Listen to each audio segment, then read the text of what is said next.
नमस्कार दोस्तों, हिंदी मंजूषा चैनल पर आपका स्वागत है। चलते हैं कहानी मंच की ओर। आज की छोटी सी कहानी जो कि आपकी मानसिकता बदल सकती है। कहानी का विषय है 55 की जगह 15। 55 वर्षीय सोनिया को एकाएक महसूस हुआ कि अब उसकी ज़िंदगी में कोई चाम नहीं रहा।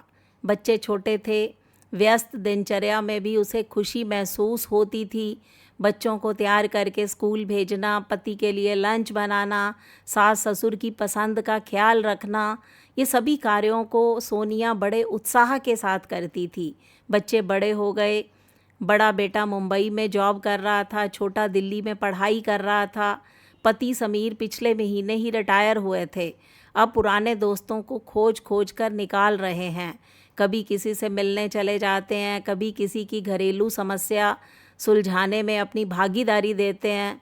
ससुर रहे नहीं, सास की बची हुई ज़िंदगी दवाओं पर चल रही है।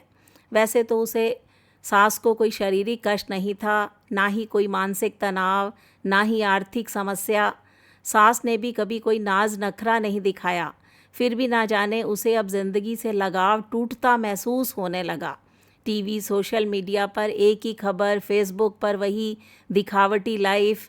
बच्चे छोटे थे, तब दिन भर सोफ़ा कुर्सी को सही स्थान पर रखने में सोनिया का समय बीत जाता था। लेकिन अब तो वो फर्नीचर भी महीनों एक जगह पर टिका रहता है। क्या करें, कहाँ जाएं? यही सब बैठी सोनिया सोच रही थी तो उसके मोबाइल फ़ोन की बत्ती चमकी। व्हाट्सएप पर एक नया मैसेज। उसने खोल कर देखा, उसकी सहेली तन्वी का मैसेज था कि मुझे फ़ोन कर। उसने तुरंत व्हाट्सएप कॉल कर दिया। बोल, क्या बात है? उधर से तन्वी की आवाज़ आई, इतनी बुझी बुझी सी क्यों है? पति देव से झगड़ा कर लिया है? सासू माँ ने कोई ताने मार दिए हैं? तुझे हर वक्त मस्ती ही सूझती है।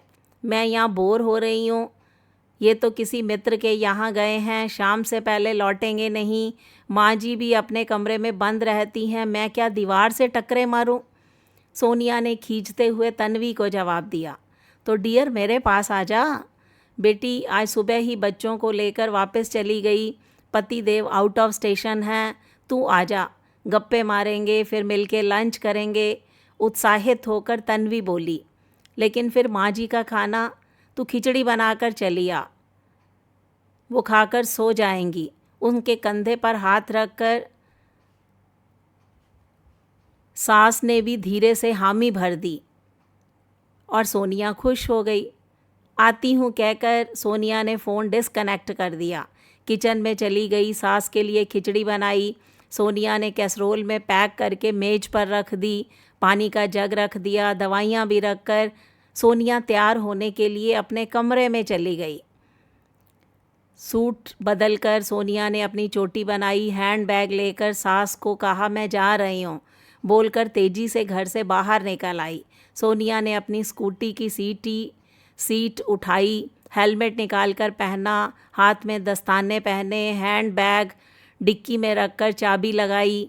तीव्रता से बेसमेंट से बाहर निकलकर वह अपनी दोस्त तन्वी के घर जाने वाले मार्ग की ओर अपनी स्कूटी मोड़ दी। दिन के 11 बज रहे थे।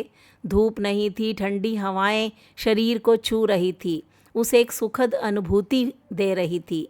कुछ दूर चली ही थी कि बूंदाबांदी शुरू हो गई। एक मन किया कि कहीं शेड देखकर थोड़ी देर ठहर जाए, लेकिन जब औरों को चलते देखा तो उसने भी उस विचार को झटक दिया। कुछ देर बाद बारिश तेज़ हो गई, भीगने लगी, लेकिन सोनिया चलती रही। प्रकृति के अनवरत झरने का पानी उसके तन मन को भिगो रहा था। सड़क नदी बन गई थी, आसपास से गुजरते वाहनों की छपाक का पानी उसके चेहरे पर पड़ता जा रहा था। फिर भी वो चलती रही।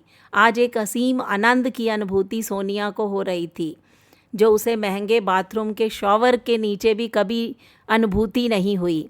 आज सोनिया को महसूस हो रहा था कि क्यों बच्चे पानी में भीगना पसंद करते हैं। वो भी 55 की जगह पर आज 15 की हो गई थी, एकदम बिंदास। कौन देख रहा है, क्या सोच रहा है, इन सब बातों से अनजान वो अपनी स्कूटी को आगे बढ़ाती चली जा रही थी। दिल तो उसका यही कर रहा था कि यूं ही बरसात होती रहे उसकी स्कूटी हवा से बातें करती रहे, लेकिन हर सफ़र की एक मंजिल होती है, वो अपने गंतव्य पर पहुंच ही जाता है। ऊपर से नीचे तक पानी से तरबतर, चेहरे से बूंदें टपक रही थी। उसे देखकर तन्वी खूब ज़ोर ज़ोर से हंसी, फिर बोली, चल भीतर, बीमार पड़ जाएगी। नहीं पड़ूंगी, आज पहली बार मुझे जीने का आनंद आया है। कहते हुए उसका पानी से भीगा चेहरा खिल उठा। तन्वी उसे देखकर आश्चर्यचकित रह गई। उसे यकीन ही नहीं हो रहा था कि ये सोनिया है जो कुछ देर पहले डर रही थी। कपड़े बदलकर हेयर ड्रायर से बाल सुखाए, फिर तन्वी के साथ बैठकर बातें की, खाना खाया। तब तक तन्वी की गृह सेविका ने उसके कपड़े सुखा दिए। कपड़ों को बदलकर उसने तन्वी से विदा ली। इतनी देर में उसकी स्कूटी भी आराम कर चुकी थी। घर आकर सोनिया ने चाय बनाई। फ़ोन करके तन्वी को अपने पहुंचने की सूचना देकर वो चाय का सिप सिप लेने लगी। तभी उसकी सास आई, उसके बालों को छूकर बोली, भीग गई थी क्या? नहीं माँ, नल की जगह शावर खुल गया था, उसी की कुछ बूंदें पड़ गई थी, ठीक है। सास फिर से अपने कमरे में चली गई। चाय पीते हुए सोनिया सोचने लगी, इस समय मैं 55 की जगह पर 15 की हो गई हूँ। 15 की तरह झूठ बोलने का अपना ही आनंद है। ये थी दोस्तों 55 की जगह 15, आनंद लेने का एक मस्त तरीका। आपको ये कहानी कैसी लगी? इस पर अपनी प्रतिक्रिया दीजिए। हिंदी मंजूषा चैनल को सब्सक्राइब कीजिए। मिलते हैं अगली वीडियो में, तब तक के लिए बाय बाय।